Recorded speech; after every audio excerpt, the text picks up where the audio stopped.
विद्यार्थी बालमित्रांनो नमस्ते. सेतू अभ्यासक्रमातील आजचा आपला 5वा दिवस. या दिवशी आपण काही कोणांच्या जोड्या अभ्यासणार आहोत. त्यातील पहिली जी जोडी आहे ती म्हणजे संलग्न कोन किंवा लगतचे कोन.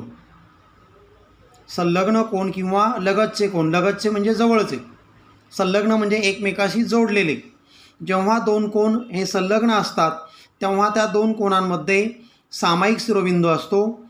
एक बाजू सामायिक असते आणि अंतर्भाग मात्र त्यांचे विभिन्न असतात. विभिन्न म्हणजे वेगवेगळे. या ठिकाणी बाजूला ह्या कोणाची जोडी तुम्हाला दिलेली बघा. कोन AOB आणि कोन BOC या दोन कोणांचा आपण जर विचार केला, हा एक कोन आणि हा दुसरा कोन. कोन AOB आणि कोन BOC या दोन कोणांचा आपण जर विचार केला तर त्यांना हा O शिरोबिंदू सामायिक आहे बघा. AOB O शिरोबिंदू आला, BOC O शिरोबिंदू आला आणि एक बाजू सामायिक आहे म्हणजे OB ही बाजू दोघांना सामायिक आहे बघा. AOB म्हणजे OB बाजू आली, BOC म्हणजे परत OBच बाजू आली, म्हणजे एक बाजू सामायिक आहे. त्याच्यानंतर ह्या कोणाचा जो अंतर्भाग आहे, एक नंबरचा कोन तो वेगळा आहे आतील भाग, आणि B नंबरचा कोन हा जो आहे याचा अंतर्भाग वेगळा आहे, याचा अंतर्भाग वेगळा आहे. आणि असं असेल तर अशा प्रकारच्या कोनांना म्हणतात संलग्न कोन किंवा लगतचे कोन. त्याच्यानंतर कोणाची पुढील जोडी जी आहे ती म्हणजे रेषीय जोडीतील कोन. जेव्हा संलग्न कोणांच्या जोडींमधील दोन्ही कोणांच्या मापांची बेरीज 180 अंश असते तेव्हा ते रेषीय जोडीतील कोन असतात. म्हणजे संलग्न कोणांच्या मापांची बेरीज जर 180 अंश येत असेल तर ते जे कोन आहेत ते कोन रेषीय जोडीतील कोन आहेत असं म्हटलं जातं. म्हणजेच प्रत्येक रेषीय जोडीतील कोन हे संलग्न कोन असतात, परंतु प्रत्येक संलग्न कोणांची जोडी ही रेषीय जोडीतील कोन असतीलच असं नाही. म्हणजे संलग्न कोणांचा आपण जर विचार केला तर या संलग्न कोणांची बेरीज 180 अंश येईलच असं नाही, परंतु रेषीय जोडीतील कोन जे आहेत हे मात्र संलग्न कोन असतात. बघा, प्रत्येक रेषीय जोडीतील कोन हे संलग्न कोन असतात म्हणजे त्या दोघांची बेरीज 180 अंश असते. उदाहरणार्थ बघा, हा कोन आणि हा कोन हे दोन संलग्न कोन आहेत. O हा बिंदू त्यांना सामायिक आहे आणि OB ही बाजू सामायिक आहे. म्हणजे हे दोन कोन संलग्न कोन आहेत आणि यांची बेरीज 180 अंश आहे, म्हणजे हे रेषीय जोडीतील कोन पण आहेत. म्हणजे रेषीय जोडीतील कोन हे संलग्न कोन असतात, परंतु संलग्न कोन हे रेषीय जोडीतील कोन असतीलच असं नाही. बघा ही आकृती, ह्या आकृतीचा आपण जर विचार केला तर हे संलग्न कोन आहेत, परंतु या दोन कोणांच्या मापांची बेरीज मात्र 180 अंश नाही आहे. म्हणजे हे कोन संलग्न आहेत परंतु रेषीय जोडीतील कोन मात्र नाहीत. तर अशा प्रकारे ही आपण रेषीय जोडीतील कोन ही कोणांची एक जोडी पाहिलेली आहे. आता या ठिकाणी कोन BOA किंवा कोन AOB आणि कोन BOC या दोघांच्या आपण जर बेरीज केली तर 180 अंश मिळते, म्हणजेच हे रेषीय जोडीतील कोन आहेत. त्याचप्रमाणे इथे बघा 1 2 3 यापैकी हा एक कोन पकडायचा आणि त्याच्यानंतर हा एक कोन घ्यायचा. म्हणजे हे दोघे संलग्न कोन मिळून एक कोन घ्यायचा आणि हा एक कोन घ्यायचा. म्हणजे कोन येणार तुमचा BOC आणि कोन COA हे सुद्धा रेषीय जोडीतील कोन आहेत.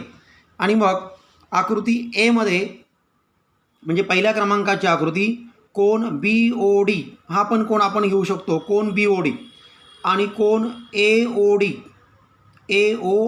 म्हणजे हा कोन आणि हा मोठा कोन, हा जरी आपण घेतला तरीही हे रेषीय जोडीतील कोन येणार आहे. तसेच आकृती Bमध्ये कोन AOB आणि कोन COB हे रेषीय जोडीतील कोन आहेत.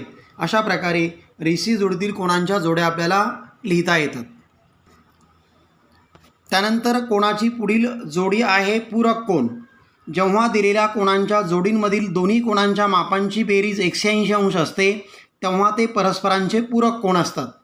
म्हणजे अशा प्रकारचे दोन कोन का ज्यांची बेरीज 180 अंश असते त्यांना म्हणायचं परस्परांचे पूरक कोन. म्हणजेच प्रत्येक रेषीय जोडीतील कोन हे पूरक कोन असतात. म्हणजे रेषीय जोडीतील कोणांच्या मापांची बेरीज 180 अंश असते, परंतु प्रत्येक पूरक कोणाची जोडी ही रेषीय जोडीतील कोन असतीलच असे नाही. बघा, यासाठी त्यांनी खाली उदाहरण दिलेलं आहे. हा कोन जो आहे, हा कोन आहे आपला समजा AOB कोन, आणि दुसरा कोन आहे BOC. या दोन कोणांचा आपण जर विचार केला तर हे रेषीय जोडीतील कोन आहेत आणि यांची बेरीज 180 अंश आहे. म्हणजे रेषीय जोडीतील कोन हे पूरक आहेत, रेषीय जोडीतील कोन हे पूरक आहेत. परंतु प्रत्येक पूरक कोणाची जोडी ही रेषीय जोडीतील कोन असतीलच असे नाही. आता या दोन कोणांचा आपण जर विचार केला, कोन CPD आणि कोन BOA, या दोघांची आपण जर बेरीज केली 146 आणि 34, तर यांची बेरीजसुद्धा 180च भरते.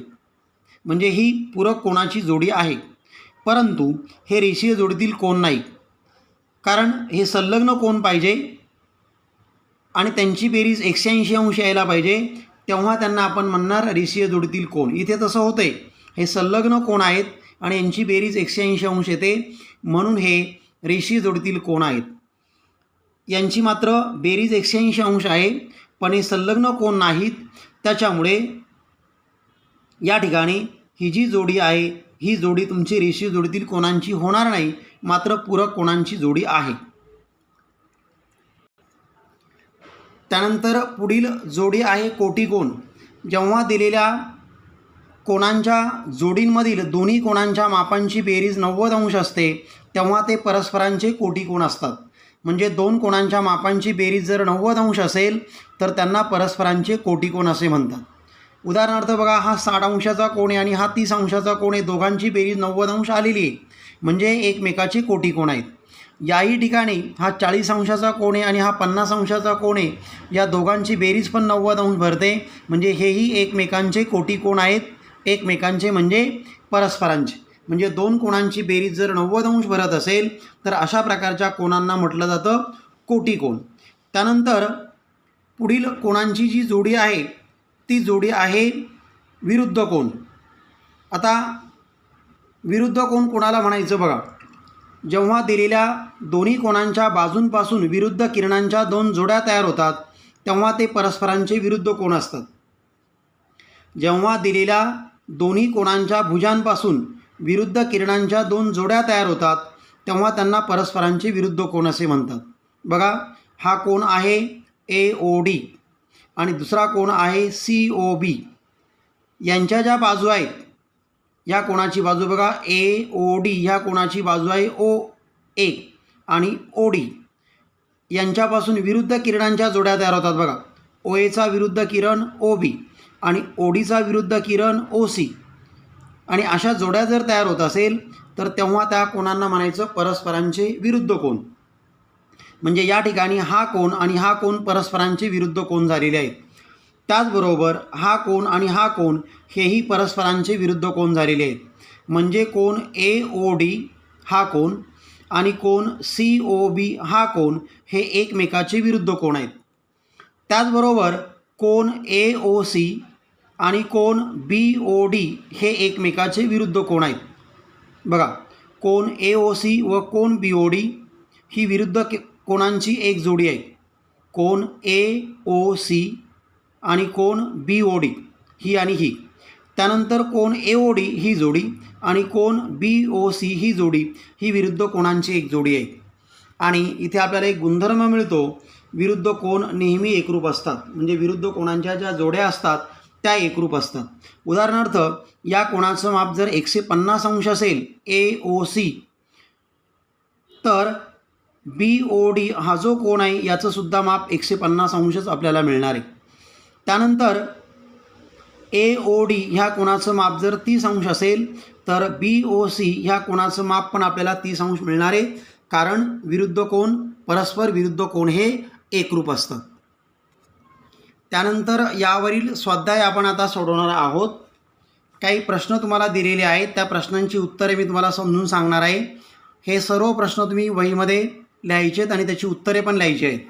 खालील प्रश्नांची विचारपूर्वक आकृती काढा व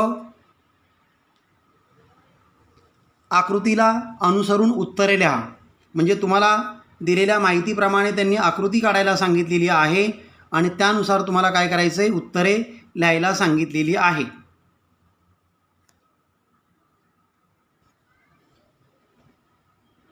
स्वाध्यायामधील पहिला प्रश्न त्यांनी आपल्याला विचारलेला आहे, दोन लघुकोन परस्परांचे कोटिकोन असू शकतील का? दोन लघुकोन परस्परांचे कोटिकोन असू शकतील का?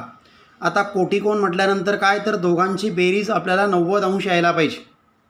दोन कोणांची बेरीज आपल्याला 90 अंश यायला पाहिजे, तेव्हा आपण त्यांना कोटिकोन म्हणू शकतो. बघा या ठिकाणी आपण पहिल्या प्रश्नाची आकृती काढलेली आहे आणि त्यांनी तुम्हाला विचारलं आहे, दोन लघुकोन परस्परांचे कोटिकोन असू शकतील का? दोन लघुकोन आहेत, हा कोन 30 अंशाचा आहे आणि हा कोन 60 अंशाचा आहे. लघुकोन म्हटल्यानंतर ते कोन 90 अंशापेक्षा लहान येतात आणि हे जे कोन आहेत हे कोन परस्परांचे कोटिकोन असू शकतात का, असं त्यांनी आपल्याला विचारलेलं आहे. कोटिकोन कोणाला म्हणतो आपण का, ज्यांची बेरीज 90 अंश येते. हा कोन आणि हा कोन या दोघांची बेरीज 90 अंश मिळते. हा 30 आहे, हा 60 आहे. म्हणजे याचा अर्थ हे दोन लघुकोन परस्परांचे कोटिकोन असू शकतात. म्हणजे पहिला जो आपला प्रश्न आहे त्या पहिल्या प्रश्नाचं आपल्याला उत्तर मिळालेलं आहे, दोन लघुकोन परस्परांचे कोटिकोन असू शकतात. त्यानंतर दुसरा प्रश्न त्यांनी आपल्याला विचारलेला आहे, दोन विशाल कोन परस्परांचे पूरक कोन असू शकतील का? दोन विशाल कोन आहे आणि परस्परांचे ते पूरक कोन असतील का? विशाल म्हणजे 90 अंशापेक्षा मोठे आणि पूरक कोन म्हणजे दोघांची बेरीज पाहिजे आपल्याला 180 अंश. बघा या ठिकाणी दुसरी आकृती काढलेली आहे मी. हा कोन विशाल कोन आहे 110 अंशाचा आणि हाही विशाल कोन आहे 120 अंशाचा. आता हे पूरक कोन आहे का नाही आपल्याला हे शोधायचे. पूरक कोन म्हटल्यानंतर दोघांची बेरीज 180 अंश यायला पाहिजे, पण ह्या दोघांची बेरीज 180 अंशापेक्षा जास्त येते म्हणजे 230 येते. म्हणजे हे तुमचे पूरक कोन होऊ शकत नाही. म्हणजे लघुकोन आहे विशाल कोन आहेत आणि परंतु मात्र हे पूरक कोन नाहीत. म्हणजे विशाल कोन हे परस्परांचे पूरक कोन असू शकत नाहीत. म्हणजे आपल्याला दुसऱ्या प्रश्नाचं उत्तर मिळालेलं आहे, दोन विशाल कोन परस्परांचे पूरक कोन असू शकत नाहीत. त्यानंतर तिसरा प्रश्न विचारला आहे, दोन लघुकोन परस्परांचे पूरक कोन असू शकतील का? लघुकोन म्हणजे त्यांचं माप 90 अंशापेक्षा कमी असतं आणि पूरक कोन म्हणजे बेरीज पाहिजे 180 अंश. आता हेही शक्य नाही. बघा इथे तिसऱ्या प्रश्नाची आकृती काढलेली आहे आणि तुम्हाला त्यांनी म्हटलं आहे हे दोन कोन लघुकोन आहेत. लघुकोन आहेत बघा आणि दोघांची बेरीज आपल्याला मिळते किती, 90 अंश. किंवा हा कोन आपण जर घेतला 40, हा 50, यांची बेरीज झाली 90 अंश आणि आपल्याला बेरीज यायला पाहिजे 180 अंश. या दोघांची बेरीज 180 अंश मिळत नाही. म्हणजे लघुकोन आहेत पण एकमेकाचे पूरक कोन मात्र नाहीत. म्हणजे या प्रश्नाचं आपल्याला उत्तर मिळालं, दोन लघुकोन परस्परांचे पूरक कोन असू शकत नाहीत. त्यानंतर चौथा प्रश्न, दोन संलग्न कोन परस्परांचे कोटिकोन कधी असतील? दोन संलग्न कोन संलग्न पाहिजे आणि कोटिकोन पण पाहिजे. मग संलग्न कोन कोटिकोन केव्हा होतात? तर त्यांची बेरीज किती येणार आहे, 90 अंश. तेव्हा त्यांना आपण काय म्हणणार, परस्परांचे ते कोटिकोन होतील. बघा दोन संलग्न कोन आहेत, या ठिकाणी हा कोन आणि हा कोन हे कोन संलग्न आहेत. बघा हा कोन 40 अंशाचा आणि हा जो कोन आहे हा 50 अंशाचा. हे कोन संलग्न कोन आहेत. त्याचबरोबर यांची बेरीज 90 अंश आहे. म्हणजे संलग्न कोन काय आहेत, परस्परांचे कोटिकोन आहेत. मग ते केव्हा कोटिकोन होणार, जेव्हा त्यांची बेरीज 90 अंश असेल तेव्हा.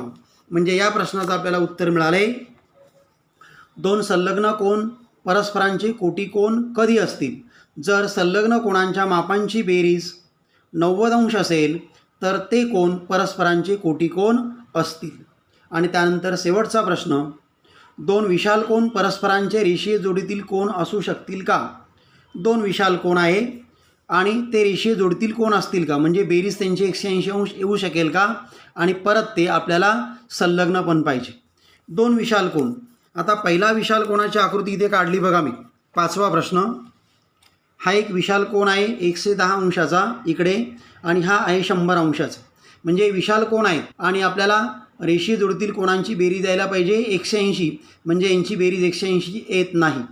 त्याचबरोबर हे संलग्न कोण पण नाहीत, म्हणजेच याचा अर्थ हे रेषीय जोडीतील कोण होऊ शकत नाही.